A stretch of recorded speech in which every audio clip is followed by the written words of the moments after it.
ನಾನು ಈಗ ಹೇಳಲು ಹೊರಟಿರುವುದು ಕಳೆದ ತಿಂಗಳು ನಡೆದ ಘಟನೆ ಬಗ್ಗೆ. ಇದರಲ್ಲಿ ನನ್ನ ತಪ್ಪೋ ಅಥವಾ ಅವರದ್ದು ಅಥವಾ ನನ್ನ ಹಣೆಬರಹದಲ್ಲಿ ಇದು ಬರೆದಿತ್ತು ಅಂತ ನನಗೆ ಗೊತ್ತಾಗ್ತಿಲ್ಲ. ನಾನು ನೋಡಲು ತುಂಬಾ ಸುಂದರವಾಗಿ ಇದ್ದೇನೆ. ನಾನೇ ನನ್ನ ಬಗ್ಗೆ ಹೊಗಳುತ್ತಿದ್ದೇನೆ ಅಂದುಕೊಳ್ಳಬೇಡಿ. ನನ್ನ ನೋಡಿದವರೇ ಹೇಳಿದ ಮಾತು ಇದು. ವಯಸ್ಸು 28. ಮದುವೆ ಆದಮೇಲೆ ಸ್ವಲ್ಪ ದಪ್ಪ ಆಗಿದ್ದೇನೆ. ನನ್ನ ಮದುವೆಯಾಗಿದ್ದು ಒಬ್ಬ ಬಿಸಿನೆಸ್ ಮ್ಯಾನ್ ಜೊತೆ. ಮದುವೆಯಾದ ಹೊಸತಿಗೆ ಗಂಡ ಚೆನ್ನಾಗಿ ಮಾಡುತ್ತಿದ್ದರು. ಕ್ರಮೇಣ ಬಿಸಿನೆಸ್ ಜಾಸ್ತಿ ಆದಷ್ಟು ಅವರಿಗೆ ಬಿಸಿನೆಸ್ ಟೆನ್ಷನ್ ಜಾಸ್ತಿ ಆಗ್ತಾ ಇದ್ದಂಗೆ ನನ್ನ ಜೊತೆ ಆಟ ಕಡಿಮೆ ಆಗ್ತಾ ಹೋಯಿತು. ಟೆನ್ಷನ್ನಿಂದ ಡ್ರಿಂಕ್ಸ್ ಸ್ಮೋಕ್ ಮಾಡುವುದು ಜಾಸ್ತಿ ಆಗ್ತಾ ಹೋಯಿತು. ಅದರಿಂದ ಅವರಿಗೆ ಸರಿಯಾಗಿ ಮಾಡಲು ಆಗ್ತಾ ಇರಲಿಲ್ಲ. 2 ನಿಮಿಷಕ್ಕೆ ಬಿಟ್ಟು ಮಲಗುತ್ತಿದ್ದರು. ಅದಕ್ಕೆ ನನಗೆ ಸುಖ ಸಿಗದೆ ಆ ಕತೆ ಓದಿ ಬೆರಳು ಹಾಕಿ ಸಮಾಧಾನ ಮಾಡ್ಕೋತಿದ್ದೆ. ಕಳೆದ ತಿಂಗಳು ಬಿಸಿನೆಸ್ನಲ್ಲಿ ಏನೋ ತೊಂದರೆಯಾಗಿ ಗಂಡ ತುಂಬಾ ಟೆನ್ಷನ್ನಲ್ಲಿ ಇದ್ದರು. ಅವತ್ತು ಅತ್ತೆ ಮಾವು ಮೈದು ಮತ್ತೆ ಅವರ ಹೆಂಡತಿ ಸಂಬಂಧಿಕರ ಮದುವೆಗೆ ಹೋಗಿದ್ದರು. ಅವತ್ತು ಮನೆಯಲ್ಲಿ ನಾವು ಗಂಡ ಹೆಂಡತಿ ಮತ್ತೆ ನನ್ನ 2 ವರ್ಷದ ಮಗು ಅಷ್ಟೇ. ಆಗ ಗಂಟೆ 12. ಹಸ್ಬೆಂಡ್ ಕಸಿನ್ಸ್ ಇಬ್ಬರು ಮನೆಗೆ ಬಂದಿದ್ದರು.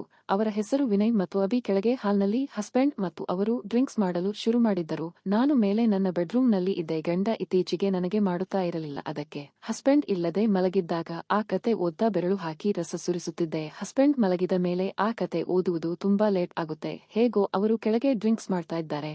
ಅಲ್ಲಿಯವರೆಗೆ ಕತೆ ಓದ್ತಾ ಬೆರಳು ಹಾಕಿಕೊಳ್ಳುವ ಅಂದುಕೊಂಡೆ. ಕತೆ ತುಂಬಾ ಚೆನ್ನಾಗಿತ್ತು. ಕತೆಯನ್ನು ಓದುತ್ತಾ ಬೆರಳನ್ನು ವೇಗವಾಗಿ ಹಾಕುತ್ತಿದ್ದೆ. ನಾನು ಕತೆಯಲ್ಲಿ ಮೈಮರೆತಿದ್ದೆ. ಅಷ್ಟರಲ್ಲಿ ನನ್ನ ಮುಂದೆ ಒಂದು ನೆರಳಾಡಿತು. ಕಣ್ಣೆತ್ತಿ ನೋಡಿದೆ. ಒಮ್ಮೆಲೆ ಗಾಬರಿ ಆಯಿತು. ಮುಂದೆ ಗಂಡನ ಕಸಿನ್ನಲ್ಲಿ ಒಬ್ಬ ವಿನಯ್ ಒಳಗೆ ಬಂದು ನಿಂತಿದ್ದ. ನಾನು ಬಾಗಿಲು ಮುಚ್ಚಲು ಮರೆದಿದೆ. ನನ್ನನ್ನು ಆ ರೀತಿಯಲ್ಲಿ ನೋಡಿ ಕಣ್ಣರಳಿಸಿ ನೋಡುತ್ತಾ ನಿಂತ. ನನಗೆ ಒಮ್ಮೆಲೆ ಗಾಬರಿ ಜೊತೆಗೆ ನಾಚಿಕೆಯಾಗಿ ಕೂಡಲೇ ಕೈ ಹೊರಗೆ ತೆಗೆದು ನೈಟಿ ಕೆಳಗೆ ತಿಳಿಸಿ ಕಾಲು ನೇರ ಮಾಡಿ ಕೂತ್ಕೊಂಡೆ. ಇಬ್ಬರು ಒಂದೆರಡು ನಿಮಿಷ ಮೌನ. ಅವನು ನನ್ನನ್ನೇ ನೋಡ್ತಾ ಇದ್ದ. ಅವನ ದೃಷ್ಟಿ ನನ್ನ ಮೇಲಿತ್ತು. ನಾನು ಸಾವರಿಸಿ ಏನು ಬೇಕಿತ್ತು ಅಂತ ಕೇಳಿದೆ. ವಿನಯ್ ಅದು ಸ್ಕಾಚ್, ಒಂದು ಬಾಟಲ್ ತಗೊಂಡು ಬಾ ಅಂತ ನಿನ್ನ ಗಂಡ ಹೇಳಿದ್ದು ಅಂದ. ನನ್ನ ಮೇಲಿಂದ ನೋಟ ತೆಗೆಯದೆ ನಾನು ಅಲ್ಲಿ ಕಬುರ್ಡನ್ನಲ್ಲಿ ಇದೆ ತಗೋ ಅಂತ ಅಂದೆ. ಅವನು ಇನ್ನೊಮ್ಮೆ ನನ್ನ ಮೇಲಿನಿಂದ ಕೆಳಗೆ ಕಣ್ಣು ಹಾಯಿಸಿ ಬಾಟಲ್ ತಗೊಂಡು ಕೆಳಗೆ ಅವನು ಹೋದ ಕೂಡಲೇ ನನ್ನನ್ನು ನಾನೇ ಬೈದುಕೊಂಡೆ. ಬಾಗಿಲು ಆದರೂ ಮುಚ್ಚಿದರೆ ಅವನು ತೆಗೆಯುವ ಸದ್ದಿಗೆ ಹೆಚ್ಚೆತ್ತುಕೊಳ್ಳಬಹುದಿತ್ತು.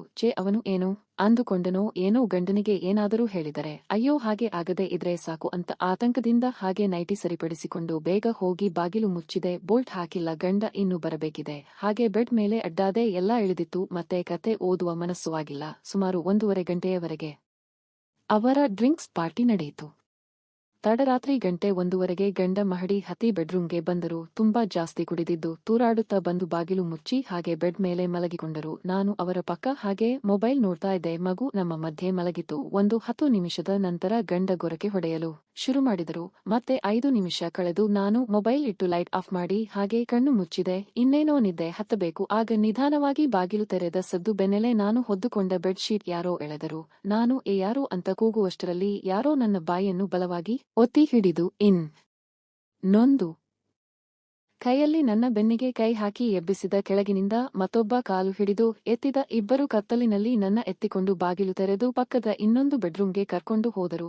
ಅದು ಗೆಸ್ಟ್ಗೆ ಅಂತ ಇಟ್ಟಿದ್ದ ಬೆಡ್ರೂಮ್. ಎತ್ತಿ ಬೆಡ್ ಮೇಲೆ ಬಿಸಾಕಿ ಬಾಗಿಲು ಮುಚ್ಚಿ ಬೋಲ್ಟ್ ಹಾಕಿದರು. ಕೂಡಲೇ ಲೈಟ್ ಬೆಳಗಿಸಲಾಯಿತು. ನಾನು ಗಾಬರಿಯಿಂದ ನನ್ನ ಕರೆದುಕೊಂಡು ಬಂದಿದ್ದು ಯಾರು ಅಂತ ನೋಡಿದೆ. ಅದೇ ಇಬ್ಬರು ಗಂಡನ ಕಸಿನ್ಸ್. ಅದರಲ್ಲಿ ನನ್ನ ಅರೆಬೆತ್ತಲ ನೋಡಿದ ವಿನಯದಿಂದ ನನ್ನನ್ನೇ ನೋಡ್ತಾ ನಾಲಿಗೆಯಿಂದ ತನ್ನ ತುಟಿ ಸವರಿದ. ಇಬ್ಬರು ಕುಡಿದಿದ್ದರಿಂದ ಕಣ್ಣು ಕೆಂಪಾಗಿದೆ. ನಾನು ಏನೋ ಮಾಡ್ತಾ ದೀರಾ ನನ್ನ ಯಾಕೆ ಎತ್ತಿಕೊಂಡು ಬಂದಿದ್ದು ಅಂತ ಕೋಪದಿಂದ ಅಂದೆ. ಅಭಿ ಅದೇ ಕಣೆ, ಇವನು ಬಂದಾಗ ನೀನು ಮೊಬೈಲ್ ಹಿಡಿದು ಬೆರಳು ಹಾಕ್ತಾ ಇದ್ದೆ ಅಂತ ಅಂದ. ನಿನಗೆ ಗಂಡ ಸರಿಯಾಗಿ ಮಾಡುತ್ತಾ ಇಲ್ಲ ಅಲ್ವಾ, ಅದಕ್ಕೆ ಬೆರಳು ಹಾಕ್ತಾ ಇದ್ದೆ. ಅದಕ್ಕೆ ನನಗೆ ಹೆಲ್ಪ್ ಮಾಡೋಣ ಅಂತ ಬಂದಿದ್ದು ಅಂದ ನಗುತ್ತಾ. ನಾನು ಅದು ನನ್ನ ಪರ್ಸನಲ್ ವಿಷಯ, ಅದೆಲ್ಲ ನಿಮ್ಗೆ ಯಾಕೆ, ಸುಮ್ನೆ ಹೋಗಿ. ನನ್ನ ಗಂಡನಿಗೆ ಗೊತ್ತಾದರೆ ಮುಂದೆ ನಿಮ್ಮನ್ನು ಮನೆಗೆ ಕೂಡ ಸೇರಿಸಲ್ಲ ಅಂತ ಬೆಡ್ನಿಂದ ಹೇಳುತ್ತಾ ಅಂದೆ. ವಿನಯ್ ಅವನಿಗೆ ಏನು ಗೊತ್ತಾಗಲ್ಲ, ಸ್ವಲ್ಪ ಜಾಸ್ತಿನೇ ಅವನಿಗೆ ಕುಡಿಸಿದ್ದೇವೆ. ಇವತ್ತು ನಿನ್ನ ನಾವಿಬ್ಬರೂ ಹಂಚಿಕೊಂಡು ಅನುಭವಿಸುತ್ತೇವೆ ಅಂತ ಹೇಳಿ ನನ್ನ ಬಳಿ ಬಂದು ನನ್ನ ಹೆಗಲಿಗೆ ಕೈ ಹಾಕಿದ. ನಾನು ಬಿಡು ಬೆವರಿಸಿ ಲೋಪರ್ ಅಂತ ಹೆಗಲಿನಿಂದ ಕೈ ತೆಗೆದು ಬೈಯುತ್ತದೆ. ಅಭಿ ಬಿಡೋ ಮಾತೇ ಇಲ್ಲ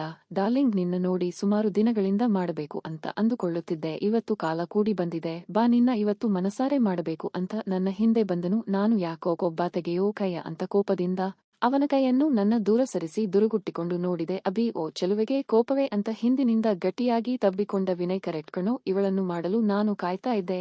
ನೋಡೋ ಏನು ಇವಳದು ಅಂತ ಹೇಳಿ ಕೈ ಹಾಕಿ ಹಿಸುಕಿದ. ನಾನು ಏನ್ ಬಿಡ್ರು ಲೋಫರ್ಗಳ ಅಂತ ಕೋಪದಲ್ಲಿ ಅವನ ಕೈಯನ್ನು ನಾ ಬಿಡಿಸಿಕೊಂಡು ರಪ್ಪನೆ ಅವನ ಕೆನ್ನೆಗೆ ಬಾರಿಸಿದೆ. ಶಕ್ತಿ ಎಲ್ಲ ಹಾಕಿ ಅವನನ್ನು ಜೋರಾಗಿ ಮುಂದೆ ದೂಡಿದೆ. ಅವನು ಮುಗ್ಗರಿಸಿ ಹಿಂದೆ ಗೋಡೆಗೆ ಬಡಿದ ಹಾಗೆ ಹಿಂದಿನಿಂದ ತಬ್ಬಿಕೊಂಡಿದ್ದ ಅಬಿಗೆ ಮೊಣಕೈಯಿಂದ ಹಿಂದೆ ತಿವಿದೆ. ಆ ಅಂತ ಕೂಗುತ್ತ ಅಬಿ ನನ್ನ ಬಿಟ್ಟು ಬಿಟ್ಟ. ನಾನು ಓಡಿ ಬಾಗಿಲು ಹತ್ತಿರ ಬಂದು ಬೋಲ್ಟ್ ತೆಗೆದು ಇನ್ನೇನು ಹೊರಗೆ ಹೋಗಬೇಕು ಅನ್ನುವಷ್ಟರಲ್ಲಿ ವಿನಯ್ ನನ್ನ ಗಟ್ಟಿಯಾಗಿ ತಬ್ಬಿಕೊಂಡು ಹಿಂದೆ ಎಳೆದ. ಅಬಿ ಕೂಡ ಓಡಿ ಬಂದು ಮತ್ತೆ ಬಾಗಿಲು ಮುಚ್ಚಿ ಬೋಲ್ಟ್ ಹಾಕಿ ನನ್ನ ಕಡೆ ಬಂದು ನನ್ನ ಕೆನ್ನೆಗೆ ರಪ್ಪನೆ ಒಂದೇಟು ಹೊಡೆದ. ಎಷ್ಟು ಕೊಬ್ಬು ತೋರಿಸುತ್ತೀಯ, ಈಗಲೇ ನಿನ್ನ ಕೊಬ್ಬು ಇಳಿಸುತ್ತೇವೆ ಅಂತ ಹೇಳಿ ವಿನಯ್ ಅವಳ ಕೈ ಹಿಂದಕ್ಕೆ ಕಟ್ಟಿ ಹಿಡಿ, ನಾನು ಇವಳ ಕೊಬ್ಬು ಇಳಿಸುತ್ತೇನೆ ಅಂತ ಅಂದ. ವಿನಯ್ ಓಕೆ ಗುರು ಅಂತ ನನ್ನ ಕೈ ಹಿಂದಕ್ಕೆ ಎಳೆದು ಗಟ್ಟಿಯಾಗಿ ಹಿಡಿದುಕೊಂಡ. ನಾನು ಅವನ ಬಲವಂತದ ಹಿಡಿತಕ್ಕೆ ನೋವು ಆಗಿ ಅಮ್ಮ ಅಂತ ಕೂಗುತ್ತಾ ಬಿಡಿಸಿಕೊಳ್ಳಲು ಒದ್ದಾಡಿದೆ. ಅಬಿ ನನ್ನ ಮುಂದೆ ಬಂದು ಆಸೆ ಇದ್ದರೂ ನಮ್ಮ ಮುಂದೆ ನಕರ ಮಾಡ್ತೀಯಾ ಅಂತ ಹೇಳುತ್ತಾ ಕೈ ಹಾಕಿದ. ನಾನು ಅವನು ಕೈ ಹಾಕ್ತಾ ಇದ್ದರು ಕೈ ಹಿಡಿದುಕೊಂಡಿದ್ದರಿಂದ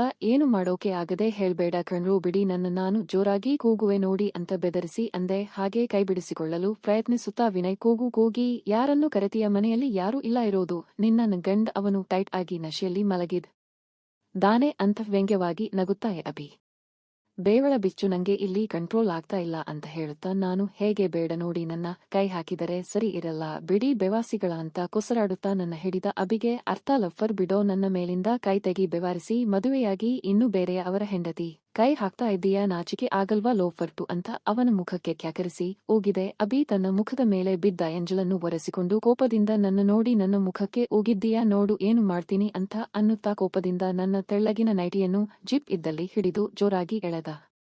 ಅವನು ಎಳೆದ ರಭಸಕ್ಕೆ ನೈಟಿ ಹೊಟ್ಟೆಯವರೆಗೆ ಹರಿಯಿತು. ಅವನು ಬಿಡದೆ ಇನ್ನೂ ಜೋರಾಗಿ ಎಳೆದು ಪೂರ್ತಿಯಾಗಿ ಹರಿದು ಹಾಕಿದ. ಈಗ ನೈಟಿ ಓಪನ್ ಕೋಟ್ ರೀತಿ ಆಯ್ತು. ನಾನು ಏನೋ ಮಾಡ್ತಾ ಇದ್ದೀರಾ ಬಿಡ್ರೋ ಬೆವಾರ್ಸಿಗಳ, ನನ್ನ ನೈಟಿ ಹರಿದು ಹಾಕಿದಿರಲ್ಲೋ ಬೆವಾರ್ಸಿಗಳ ಅಂತ ಕೋಪದಿಂದ ಬಯುತ್ತಾ ಕೊಸರಾಡಿದೆ. ಅಬಿ ನಿನಗೆ ಮೊದಲೇ ಸರಿಯಾಗಿ ಹೇಳಿದೆ, ನಿನ್ನ ಮಾಡಬೇಕು ಕೊಡು ಅಂತ ಸಹಕರಿಸಿದರೆ ನಿನ್ನ ನೈಟಿ ಹರಿತಾ ಇರಲಿಲ್ಲ ಅಂತ ನಗುತ್ತಾ ನನ್ನ ಬಿಚ್ಚಲು ಕೈ ಹಿಂದಕ್ಕೆ ಹಾಕಿದ. ವಿನಯ್ ನನ್ನ ಹಿಡಿದ ಕೈಯನ್ನು ಬಿಟ್ಟು ಹರಿದ ನೈಟಿಯನ್ನು ಕೈಯಿಂದ ತೆಗೆದು ಕೆಳಗೆ ಹಾಕಿದ. ನಾನು ಕೈ ಬಿಟ್ಟಿದ್ದು ನೋಡಿ ಕೈಯಿಂದ ದೂಡಲು ನೋಡಿದಾಗ ಮುಂದಿನಿಂದ ಅಬಿ ಮತ್ತೆ ಕೈ ಹಿಡಿದುಕೊಂಡ. ವಿನಯ್ ಹಾಗೆ ಹಿಂದಿನಿಂದ ನನ್ನ ಹುಕ್ ಪಿಚ್ಚಿ ಕಿತ್ತು ಕೆಳಗೆ ಹಾಕಿದ. ನಾನು ಹೇಗೆ ಬೇಡ ನೋಡಿ ಬಿಡ್ರೋ, ನಾನು ಗಂಡನ ಕೂಗ್ತೀನಿ ನೋಡಿದಿ ಅಂತ ಜೋರಾಗಿ ಕೂಗಿದೆ. ವಿನಯ್ ಅವನು ಇವತ್ತು ಹೇಳಲ್ಲ ಕಣೆ, ಇವತ್ತು ನೀನು ನಮ್ಮ ಸೊತ್ತು ಸುಮ್ನೆ ಇರುವ ಅಂತ ಹಾಗೆ ಹಿಂದಿನಿಂದ ನನ್ನ ತಬ್ಬಿಕೊಂಡ. ಅಬಿ ನನ್ನ ಕೈಯನ್ನು ಹಾಗೆ ಕೆಳಗೆ ಎಳೆದು ಒತ್ತಿ ಹಿಡಿದ. ನಾನು ಬಿಟ್ಟು ಬಿಡಿ, ಗಂಡನಿಗೆ ಗೊತ್ತಾದರೆ ನೋಡಿ ಆಮೇಲೆ ನಿಮಗೆ ಆ ದೇವಸಿ ಅಂತ ಶಕ್ತಿ ಹಾಕಿ ಅವನ ಕೈಯಿಂದ ನನ್ನ ಕೈ ಬಿಡಿಸಿಕೊಳ್ಳಲು ಪ್ರಯತ್ನಿಸಿದೆ. ಅವನು ನನ್ನ ಇನ್ನೂ ಗಟ್ಟಿಯಾಗಿ ತಬ್ಬಿಕೊಂಡ. ಇಬ್ಬರು ಬೆಡ್ ಮೇಲೆ ಬಂದರು. ನಾನು ಬೇಡ ಕಣ್ಣು ಪ್ಲೀಸ್ ಅಂತ ಮಂಡಿಯೂರಿ ಕುಳಿತೆ.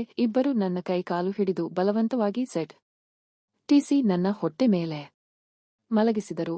ನಾನು ಆ ಕೈನೋವು ಏನು ಮಾಡಬೇಕು ಅಂತ ಇದ್ದೀರಾ ಬಿಡ್ರೋ, ನನ್ನ ಕೈ ಯಾಕೆ ಕಟ್ಟಿದೆ ಅಂತ ಹಾಗೆ ಮಲಗಿದ್ದಲ್ಲಿಯೇ ಕೈ ಬಿಡಿಸಿಕೊಳ್ಳಲು ಪ್ರಯತ್ನಿಸುತ್ತಾ ಅಂದೆ. ಕೈ ಕಾಲು ಆಡಿಸಿದೆ. ನಾನು ಅಮ್ಮ ಬೆವಾರಿಸಿ, ನಾನು ಯಾಕೆ ನಿಮಗೆ ಸಹಕರಿಸಬೇಕು, ಲೋಫರ್ಗಳ ಗಂಡನ ಕುಡಿಸಿ ನನ್ನ ಮೇಲೆ ದಬ್ಬಾಳಿಕೆ ಮಾಡ್ತೀರಾ ತೂ ಆ ಅಂತ ಕಿರುಚಿದೆ ಕೋಪದಿಂದ. ವಿನಯ್ ತುಂಬಾ ಅತಿ ಆಯ್ತು ನಿಂದು, ಸುಮ್ನೆ ಟೈಮ್ ವೇಸ್ಟ್ ಮಾಡಬೇಡ ಎಂದು ಇಬ್ಬರು ಎಂಜಾಯ್ ಮಾಡಿದರು. ಧನ್ಯವಾದಗಳು ವೀಕ್ಷಕರೇ. ಕತೆ ಬಗ್ಗೆ ನಿಮ್ಮ ಅನಿಸಿಕೆ ಕಾಮೆಂಟ್ ಮಾಡಿ.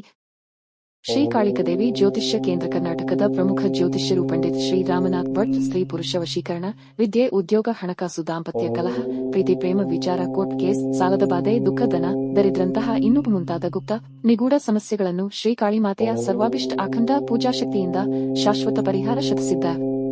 ಇಂದೇ ಸಂಪರ್ಕಿಸಿ 9902998623.